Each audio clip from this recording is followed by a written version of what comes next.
Hello ladies and gentlemen, and welcome to Retro Gaming with Hopper. This is episode 4. This is episode 4 with our 1972 Bally Space Time. Now, I got everything done in the back. Everything's all cleaned and pressed. All the switches, contacts, everything's been cleaned. New solenoids put in from the ones that were missing. All the stepper units are all cleaned up. Put the new score reel assembly in, and got all those reels cleaned up. Got the dummies put in. Looks pretty good. And now it's time to plug it in and see what happens. I'm gonna have to see if I can. I have to plug this into an extension cord, so it's kind of hard to do it one-handed.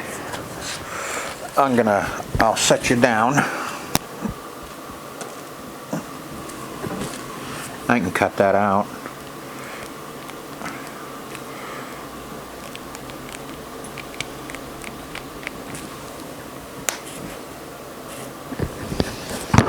Okay, we're plugged in, and now let's flip the switch and see what happens. Nothing. Got some buzzing. I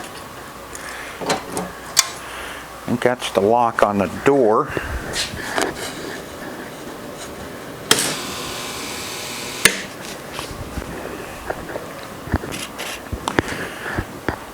Sounds like we got something buzzing in the back. Let's go ahead and turn it on and see if we can't figure out what that buzz is.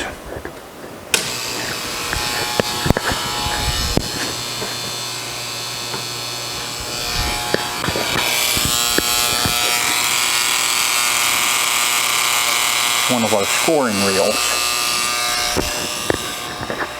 Okay. Well, then we're not ready to turn it on. We had no lights or nothing. Alright, so let me see what the hell the buzzing is, and then we'll get back and see what I'll tell you or show you what I found. Okay folks, I kind of looked at a few things, and I got it to light, the playing field light up, and of course, this is like the last one I had. That what was it? I think it was Vagabond. Yeah, Vagabond.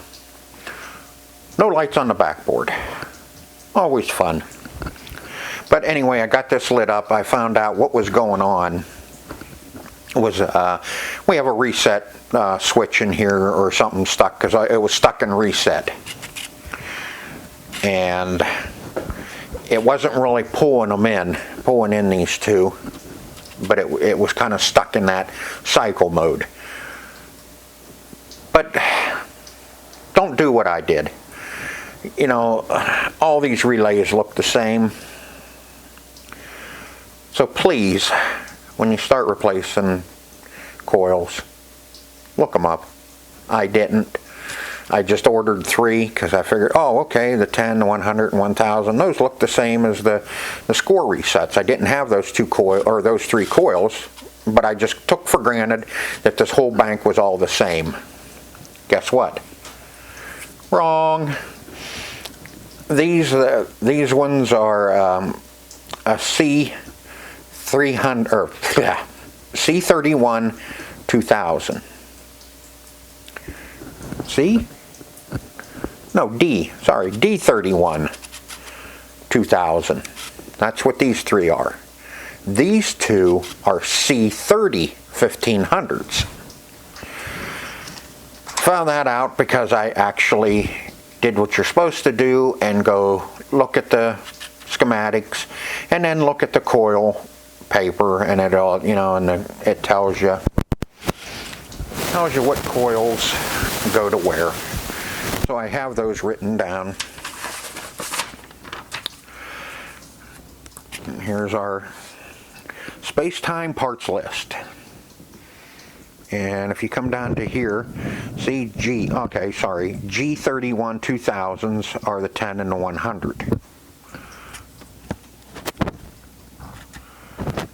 There we go. Our G31 2000s.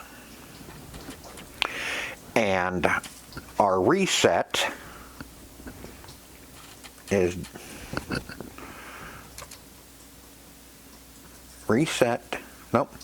score resets. Here we are. That's what those two are, number 1 and 32. G30 1500s. Now I'm not sure if the 2000s will be fine in there or not, but I went ahead and ordered the right ones. Man, I'm getting kind of confused here. Sorry about that, folks. And I went ahead, I have all the parts for the original knocker, except for the coil was burnt up. So I ordered the C27 1000. And I see I have all my crap written down again as to what else I need. Here are the two knocker units. Not that, that's an IC chip for another project. This is the new one I ordered. No place, I think this one actually knocks on the cabinet. If not, somebody will tell me. This one actually knocks on the plate. I have the base plate, it just doesn't fit. So I just went ahead and ordered new coil so we can reuse our old one and get this all mounted in, and that'll be what belongs in there, original.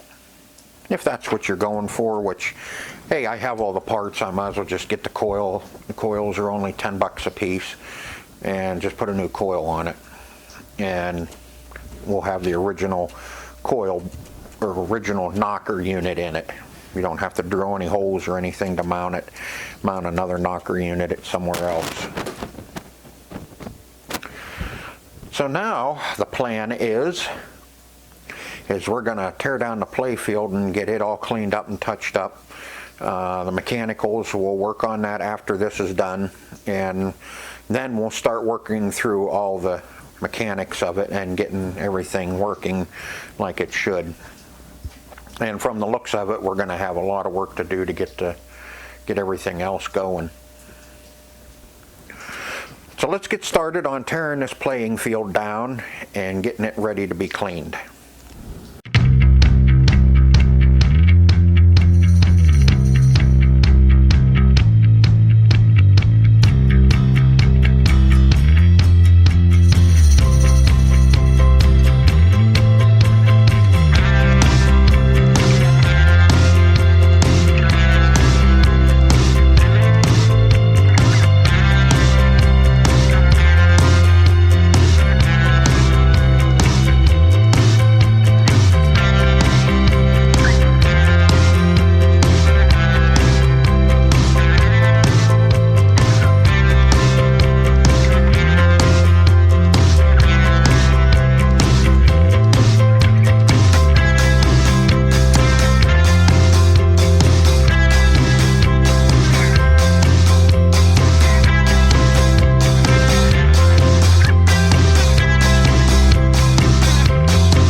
Okay, I got all the plastics off of it and all the posts are off of it. I'll take off a few more things. These side rails here and here, I'll take those off. I'll probably leave the knocker assembly alone, or not knocker assembly. God, it says left alley kicker assembly. I got knocker assembly on my mind right at the moment, hoping that I can get that back together and it'll work fine. I'll go ahead and take the apron off here and at the top, and I don't know, I may have to take the thumper bumpers completely out so we can touch up around them. It'd be a heck of a lot easier touching up around the thumper bumpers with the whole assembly off than on. So I'll probably go ahead and take them off. I want to get as much off of this playing field as I can so I can clean everything. I know somebody had waxed it once before.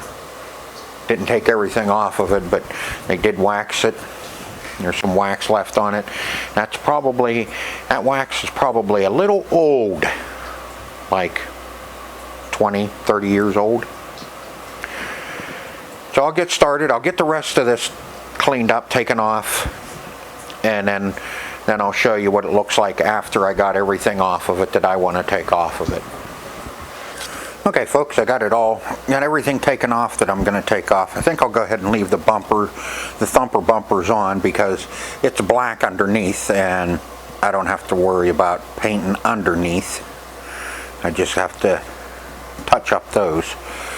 Like I said, I got the skirts, top and bottom off, all the metal rails and the wire rails. I took the wire rails off too. I want everything off of this. Just be easier for me to clean, and I can get under everything. You can see the dirt. I always take these skirts off and clean underneath the skirts because, I don't know, just I know that then they're clean. Underneath, the whole playing field will be clean.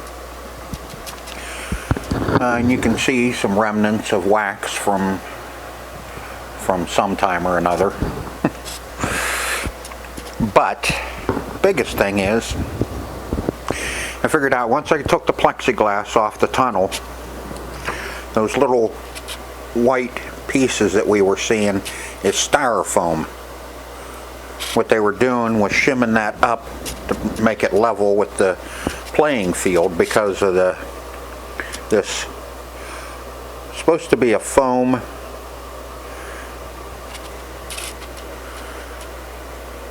gasket that goes under there, and as you can see it's just totally deteriorated, and it did it to them, and that's what they were shimming it up so it would be even with the playing field. So I'll have to figure out something to put down under there, see if I can find some sort of foam, I don't know, even door trim molding, or yeah, the door foam. I'll see what I can find. It's got to be black, or at least a dark color, brown or black, in order for me to put it under there so it looks right. Black would be perfect because then these lines right here will follow right down and it would just be a bigger line all the way around. That would work good. Those little white pieces of styrofoam look like hell. You know, right away it looks like there was something missing.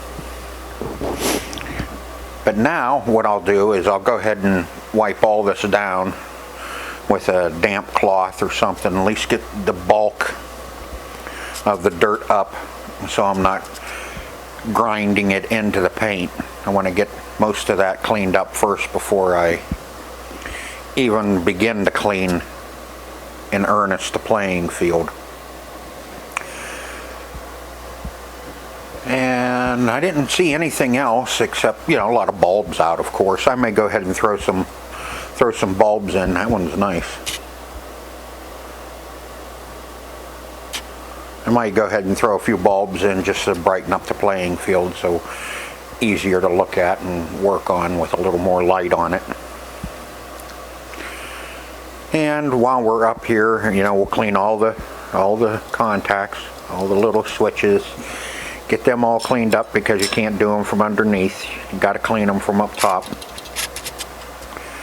And we'll get those all cleaned up, our targets. And I've noticed on a lot of these down here at the kickers, there's always a finishing nail right back in here. That's so the ball can't get trapped underneath, or when it does hit, it doesn't drive all the way back in here and break something. It's just another stop. When the rubber goes back, it'll hit that first and not push back in and get the ball stuck up under your plastics. It just kind of helps. I've seen that in other games and in these EMs. Just easy way to make sure it don't break plastics and stuff. So let me get this wiped down. I'll make a quick segment after I get this all wiped down, and then I'll probably call it an evening because I only have a couple of hours an evening to work on this. Then I have to go in and get some sleep for the store, because right at the moment we're open Wednesday, Thursday, and Friday. So when I do have to open the store and stay at the store all day, I only have a couple of hours to work on this in the evening. So you'll see, big gaps, and well, not big gaps, but it's just that it takes me a while to get these done because, hey, I can't sit here and work on them for 8 to 10 hours a day like a lot of other people. This is just what I do in the evening, is work on these arcade machines. And then on my days off, then I can spend more time out here and get more complex things done on the machines, like rebuilding the monitor, or working on the mechanical part of this. This will be done on my days off, and the guts, getting that ready to go and all straightened out. And trust me, this machine is going to get done, because the money I have spent on a brand new black glass, this machine has to work when I'm done. So it will. I will not give up, and we will have this up and running and ready for somebody else to enjoy. So let me wipe that all down, and then I'll come back and give you a quick update, and we can take a look at how the playing field is going to look after it's cleaned. Okay, that was just wiping it down with a mild detergent, just to get the bulk of the dirt off of it. And I went ahead and put all new light bulbs in it, because it's got to be done anyway, and that just kind of lights it up so it looks a little easier to work on. As you can see, I got a little mist down there. I'll get it. But even just with the mild detergent, it cleaned up really nice, and it's going to clean up good. It's going to look really nice. We'll have lots of time touching up this playing field. This is one of the worst ones. Now that you really look at it and you can see everything that's needs done, I'm going to have a lot of time in touching this playing field up. But that's alright. I don't mind. I enjoy doing this, so what the hell. This is kind of interesting. When I was looking up this machine, there were some that said Space Time, and it was a 2-player. Well, as you can see, this playing field is for 2 different games. Space Time, which is the 4-player, and Time Zone is the 2-player version of this machine. And it kind of threw me, because I was looking at some back glasses and it had Space Time, but it was a 2-player. I said, well, no, that can't be right. So I hurried up and emailed the guy that's doing my back glasses for me, which is BG Resto, and made sure that he knew that this was a Space Time, a 4-player, not Time Zone, 2-player. So I thought that was kind of interesting that they used the same playing field, Now I don't know if everything's the same as far as, you know, our thumper bumpers and all the targets and the kick out lane and the tunnel. I haven't seen a time zone. I didn't look at the playing field at that time because I was more interested in the back glass to make sure I get the right one. I don't want to have to get one and say, oh shoot, that's time zone, not space time. But next, we're gonna clean this playing field in earnest and get everything cleaned up on it. I'll clean the thumper bumper skirts and everything. And even these side rails that, you know, you can see there's a lot of grime down in there and right down here, and it's crack. It's got dirty crack. But we'll get that all cleaned up, and then we'll be able to start mixing paint and touching up. And when I'm mixing paint and touching up the playing field, I might as well I'll go ahead and mix up paint, and we'll touch up these spots that I plugged and all them stinking nail holes down there. I want to get that all looking better too. And we'll do this big girty gash on the head. Got a girty gash on its head. And a guy messaged me, left me a comment in the comment section that he said these are serial numbers that Bally did, not the operator. That's because he has a couple of them, couple Bally machines that have a same stamp in them, and he said he thinks that's the serial number. And if we look at, there's the tag. It's really hard for you to see because it's so dark back here. Nothing on there. Looking to see if we could find the serial number on any of the cards. Yeah, I'm gonna look right into that light. Nope, remove back glass.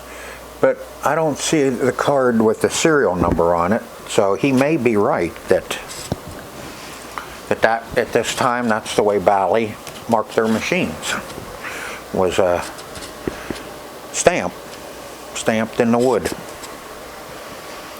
Another bit of history of interest. But okay, so now I'm going to clean and scrub this playing field down and get it looking as best as I can before I start touching up. So let's get the cleaning. Okay, ladies and gentlemen, I got her all cleaned up. I scrubbed and scrubbed and scrubbed on the playing field, and as you can see, it looks good. I mean, I could, actually just, put new rubbers on and put it back together and, and call it done. But the amount of time and effort I'm putting into this, I'm going to touch up the playing field. And now I'm no artist, so I'll get it to where it looks good. But I'm no Rembrandt. It's not going to be perfect. But I'm not looking for perfect. I'm just looking for a nice, presentable, good-looking machine to play. So, well, we got a lot of touching up to do. A lot of clean. I cleaned and cleaned and cleaned. And have a couple of ideas of what I'm going to do here. I thought about just taking some construction paper and cutting me a nice gasket. Black, of course, and put it down in there and see how close I am to being level with the plexi. And if I have to, I'll use two pieces. I'll shim it up. We'll make it really nice so you can't even tell that it's construction paper. That's my idea here, to make that look better. We can get that done up and it'll look really good.